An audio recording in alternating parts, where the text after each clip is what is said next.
तो ये सारे पॉइंट्स आपके लिए मैंने क्लियर कर दिए हैं। अब ज्यादा लंबा सफर नहीं है। अब बहुत इंपॉर्टेंट चीज अब आएगी जो बार बार आप सुन रहे थे, energy consumption. Sir energy consumption को कैसे निकालेंगे? ठीक है, तो उस पॉइंट को भी यहां क्लियर करते हैं।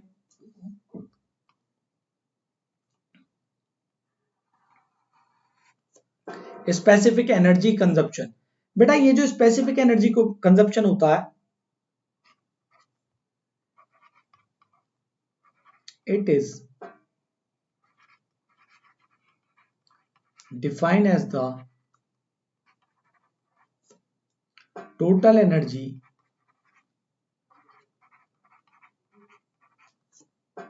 input to the traction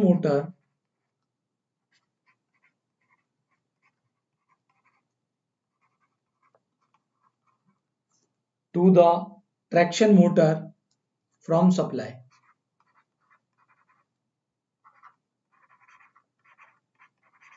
ठीक है, फ्रॉम सप्लाई। ठीक है, तो जाहिर सी बात है एनर्जी कंजप्शन का मतलब क्या हो गया? पहले तो आपको एनर्जी इनपुट भी पता हो, तो इसी फॉर्मूले से आपको एनर्जी इनपुट भी हो जाएगा। ठीक है, जो आपको और कितना कंज्यूम हुआ वो भी पता चल जाएगा कि total energy input to the traction motor from supply कितना दिया जा रहा है। तो इसके लिए फॉर्मूला गाइज ये आप याद रखेंगे।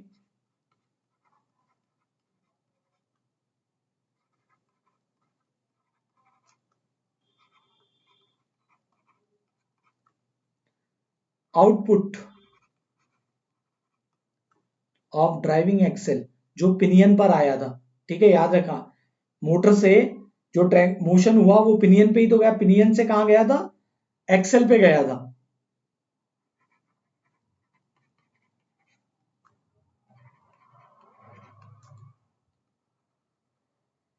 Divided by power transmission from motor multiply by power transmission from gear. ठीक, और इसका एक और फॉर्मूला भी होता है गाइस, स्पेसिफिक एनर्जी आउटपुट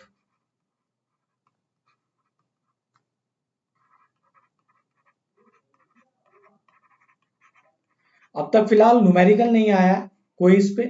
ठीक है, लेकिन फिर भी इस पे कुछ इंपॉर्टेंट चीज आती है जो न्यूमेरिकल से समझना, मतलब फॉर्मूले से समझना जरूरी है। तो गाइस अगर आपसे एक फॉर्मूले की मैं बात करूं, ठीक है, स्पेसिफिक एनर्जी कंजप्शन के बारे में, तो it is equal to 0.01072 maximum speed का square divided by zeta D dot M E divided by M plus 27.25 G D dash, ठीक है, sigma D plus 0.2778 R D dash divided by D watt hour पर ton. यहां confuse मत होना guys, ton पर kilometre dash kilometre. तो guys ये वाला जो टर्म है ना, अगर मैं आपको इसके अंदर से पूछे कोई आपसे कि हमें स्पेसिफिक एनर्जी आउटपुट निकाल के बताओ, तो बेटा ये जो सिग्मा है इसकी वैल्यू को आप क्या कर देना, इसे हटा देना। अगर आप इसे हटा देते हैं तो ये खुद ब खुद ही आपका क्या हो जाएगा? ठीक है, आपका ये खुद ब खुद ही वैल्यू, चलो रहने देते जो चीज, ठीक है। और यहां पर बेटा जी है, मान लो आपका हर जगह तो स्लोप होगा नहीं। If there is no slope तो आपका जी की वैल्यू कितनी होगी बेटा? 0। तो कौन कौन सी टर्म रह जाएंगी? ये वाली टर्म और ये वाली टर्म। तब आपका ये क्या हो जाएगा?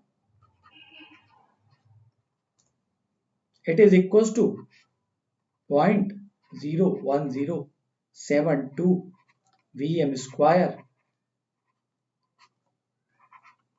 T dot M E upon m plus 27.25 g, sorry g तो 0 हो गया हमारा,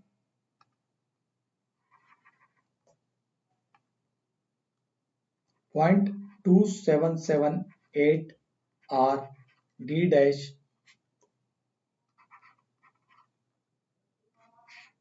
ठीक है, ये होगा। तो गाइस यहां पर जो सारे पॉइंट्स हैं मैंने आपको बता दिए, यूनिट वही रहेगी। अब इतना बड़ा फॉर्मूला सर ये आएगा एग्जाम में, ये पता नहीं क्या पढ़ा दिया आपने, जरूर ये फॉर्मूला ना पूछे, इस पे न्यूमेरिकल ना आए, हो सकता है, ये भी हो सकता है, लेकिन इसके ऊपर कुछ इंपॉर्टेंट चीजें हैं जो मैं यहां पर डिस्कस करूंगा आपके साथ, ठीक है। सबसे पहले कुछ चीजें समझ लेते हैं बेटा, यहाँ पर कुछ पॉइंट्स बता देता हूं मैं आपको कि डी क्या है। यहाँ पर देखो सारे पॉइंट्स मैं बता चुका हूं, ये मैक्सिमम स्पीड है, ये इफेक्टिव मास है, ये मास है, और ये जो सिग्मा आया है ये इन दोनों को मल्टीप्लाई करके यहां ये वैल्यू आ गई है, ठीक है। लेकिन डी और डी डैश बता देता हूं, distance travelled in direction of attractive force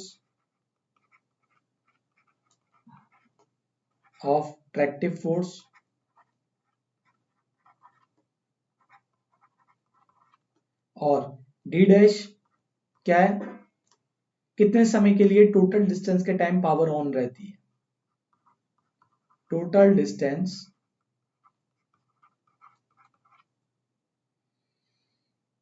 over which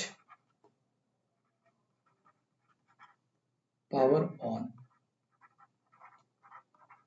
तो ये दो पॉइंट आपको बच्चे याद रखते हैं, बहुत इंपॉर्टेंट है।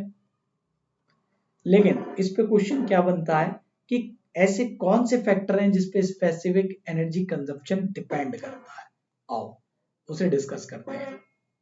तो सारे के सारे बता दिए मैंने आपको, फॉर्मूले से ही पता चल जाएंगे, distance between stops, acceleration, retardation, maximum speed, type of gear and equipment, वही पावर ट्रांसमिशन, और ट्रैक कॉन्फ़िगरेशन, ठीक है, ट्रैक का कॉन्फ़िगरेशन। तो ये सारे पॉइंट्स मैं आपको यहां पर बता चुका हूं, ये पॉइंट आपको पता होने बहुत जरूरी है। दूसरी बात, स्पेसिफिक एनर्जी कंजप्शन की वैल्यू फॉर suburban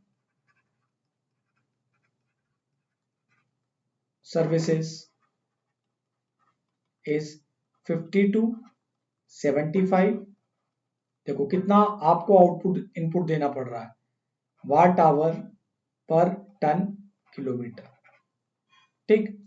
और फॉर मेन लाइन सर्विस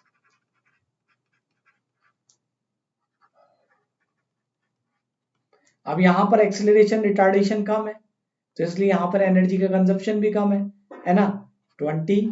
तो देखो कितना अच्छा यहां से चीजें आपको पता चल गई।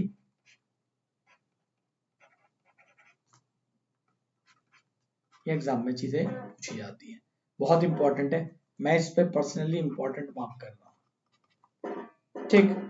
तो आई होप ये सारे के सारे पॉइंट्स बेटा मैंने आपको करा दिए कंप्लीट, जितना एग्जाम में आता है, ठीक है, उससे मोर देन इनफ बताया है, ठीक। पढ़िएगा इसे, मुझे फीडबैक जरूर बताना। दूसरी इंपॉर्टेंट बात है, खत्म नहीं हुआ अभी लेक्चर, ठीक है, this is our locomotive diagram. देखो गाइस, ओवरहेड ट्रांसमिशन लाइन है, पेंटाग्राफ आइसोलेटर से आता है, सर्किट ब्रेकर है, फिर इंसुलेटर्स है, ये किस में जाता है, ट्रांसफार्मर में, स्टेप डाउन होता है। यहां पर हमें क्या मिलता है, ये डायग्राम, ये स्टेप डाउन ट्रांसफार्मर है, ठीक है। तो यहां पर हमें क्या मिलता है, एसी आता है, यहाँ it will converted into DC, और फिर यहां पर ये हमारा एक एसी इलेक्ट्रिक लोकोमोटिव का डायग्राम है गाइस, ठीक। तो यहां पर ये पेंटाग्राफ के बारे में सब चीजें बता चुका हूं मैं आपको। ओवरहेड कंडक्टर, ठीक है, कितना इसमें वोल्टेज रहता है, 25 kV at supply frequency. Pantograph क्या काम करता है बेटा, करंट को कलेक्ट करने का काम करता है, माउंटेड होता है लोकोमोटिव के ऊपर, ठीक है। सर्किट ब्रेकर काम का क्या होगा, एज प्रोटेक्टिव इक्विपमेंट की तरीके से काम करेगा, किसी भी एबनॉर्मल कंडीशन में सर्किट को ऑन और ऑफ कर देगा। ठीक है, क्लियर। और ऑन लोड टैप चेंजर है, ठीक है, इससे क्या करेंगे, जो इनपुट साइड है वहां से वोल्टेज को वेरी कर सकते हैं हम। ठीक, और ट्रांसफार्मर जो है उस स्टेप डाउन करेगा लाइन वोल्टेज को कहां से,